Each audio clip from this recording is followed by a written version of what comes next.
I'm not sure what to do. I'll start from the beginning. I'm 36M. My wife is 34F. We've been together for almost 17 years, married for a long time with 3 kids. We live in an old house we've been slowly renovating over the last 2 years. Nothing in our life is stable right now. Financially, we're struggling, we have debt, no savings, and we're basically just trying to survive month to month. Despite all of that, I always believed we were solid. We were each other's first serious relationship. She had only a couple of short experiences before me, and I honestly thought that meant we grew together in a unique way.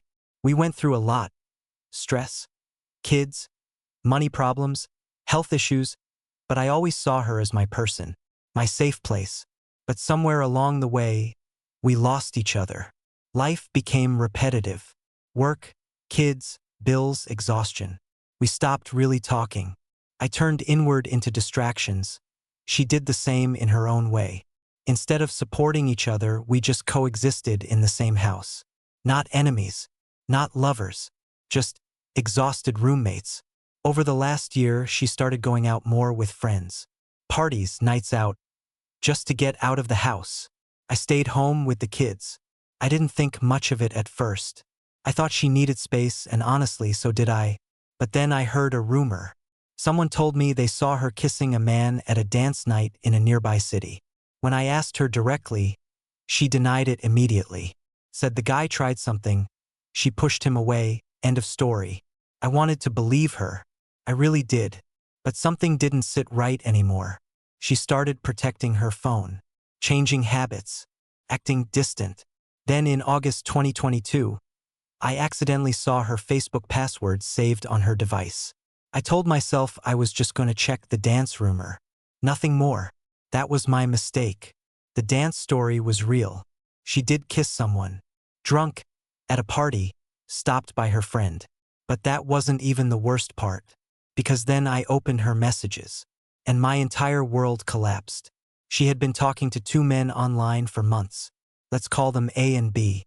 Started on Instagram with just random compliments, harmless flirting. Then it moved to Skype. Within weeks, it became emotional, intimate, constant. By June, she was already sending him nude photos. At the same time, she was still talking to me like nothing was happening. Then there was B, a second man. Same pattern. Compliments, attention, emotional connection, then sexual messages. Fantasies. Plans about meeting in person, like they were actually going to see each other in hotels one day. What hurt the most wasn't just the sexual part. It was reading how she talked about me. Not insults, not hate. Worse, indifference. When they asked about me, she'd say things like I was just there, that I was kind, but emotionally distant. And then she'd immediately shift back to how alive she felt talking to them, like I was background noise in my own marriage. And then I found something else, a conversation with one of her friends. Back in July, she went on a 2-day festival trip in a nearby city. I helped plan it. I even paid for part of it. I thought it was harmless. During that trip, she met a 41-year-old man from our city. Married, kids, unhappy relationship. They talked. He tried to sleep with her. According to her messages, she stopped it. But I later found traces, phone records, small inconsistencies, that made me suspect there was more she didn't fully admit. At that point, I stopped confronting her. I didn't want to explode in front of the kids, so I waited. On August 24th, I told her I knew everything. No shouting, no violence, just truth. We talked the entire night. She cried. She said she didn't physically cheat with the online men, that it was validation, not love, that she felt unwanted, unattractive, invisible. She said she thought I didn't love her anymore because of her weight gain and how I acted. She didn't justify it fully. She admitted it was wrong, but she insisted nothing physical happened. I wanted to believe her. I really did. So we tried to fix it. We started therapy. And for a while, things actually improved. She became affectionate again, more present, intimate. For a few weeks, I even thought maybe we could survive this. But the feeling in my gut never went away. And then, after one of our therapy sessions last week, she finally admitted it. The truth I already feared. She had slept with the man from the festival. Just once, she said, then kissed him again later. And even after everything, she still contacted him afterward. That was the moment something inside me shut down. I didn't yell. I didn't break anything. I didn't even move for a while. I just sat there and felt everything collapse quietly. Not just anger, not just betrayal, something deeper, like my entire marriage had been rewritten without me knowing. She keeps saying she's sorry, that she wants to fix it, that she'll do anything to rebuild trust. But I don't know what's left to rebuild. I still love her. That's the hardest part. I still look at her and see the woman I built a life with, the mother of my children, my history, but I also see someone I don't recognize anymore. And I keep asking myself the same question over and over. How do you forgive someone who didn't just cross one line, but kept crossing it again and again in different ways? Right now, I feel stuck. I don't know if I'm staying for love, for fear, for the kids, or because leaving feels financially impossible. We're still in the middle of renovating our house. We don't even have the money to separate cleanly. Everything is tied together: finances, kids, family, history. And I'm terrified that if I stay, I'll lose my self-respect. But if I leave, I might destroy everything else.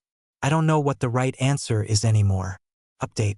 I didn't think I'd be writing this update so soon, but after reading through your comments and talking to a couple of close friends, something in me finally snapped into clarity. For weeks I kept trying to justify it, minimize it, tell myself it was complicated, and that maybe we could fix it. But deep down I already knew the truth. I just wasn't ready to admit it. Last Thursday, I told my wife that I want a divorce. It felt like stepping off a cliff I had been standing on for months. She didn't look shocked. That's what got me the most.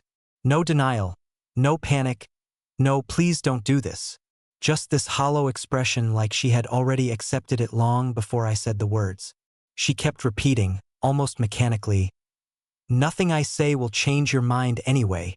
When I asked her to talk, really talk, she just broke down crying. Not arguments, not explanations, just crying.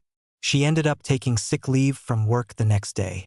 Since then, everything has been a slow, painful process of telling people. Close friends, some family. The reality of it is finally starting to spread out beyond just the two of us. One thing that's been especially heavy is her refusal to tell her parents the truth. They still don't know about the cheating.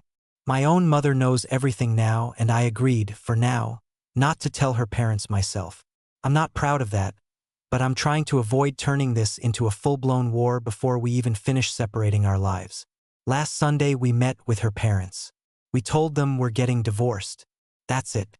No details. Just irreconcilable differences. It felt like lying in the worst possible way, because these people have been in my life for almost 17 years. They watched me grow up into adulthood, helped us financially when things were tight, babysat the kids, supported us through everything. Her father actually hugged me after I said it. I felt sick inside, but I also knew if I said the truth in that moment, it would explode everything instantly. So I stayed quiet, and I hate myself a little for that. The hardest part is knowing I'm now waiting for her to be the one to tell them. And I don't know if she ever will. If she doesn't, I will. Eventually. I just don't want that to be the match that burns everything down before the legal process is even done. We live in a small town. Word travels fast here. That's another layer of this nightmare I can't escape. Because once people know the real reason, it won't just be about us anymore. It'll be about our kids too. And I hate the idea of them becoming those kids whose mom cheated. So part of me is trying to control the narrative as much as possible. Not out of pride, but out of damage control. The official version, at least for most people, will probably end up being "we grew apart." Even writing that feels fake. But it's the only version that doesn't destroy everything around us. Now we're dealing with the practical side of it all. Selling the house. Splitting finances we barely even have. Figuring out custody. Right now it looks like shared custody, week on, week off. At least that's the plan on paper. I don't know how it's going to play out in reality.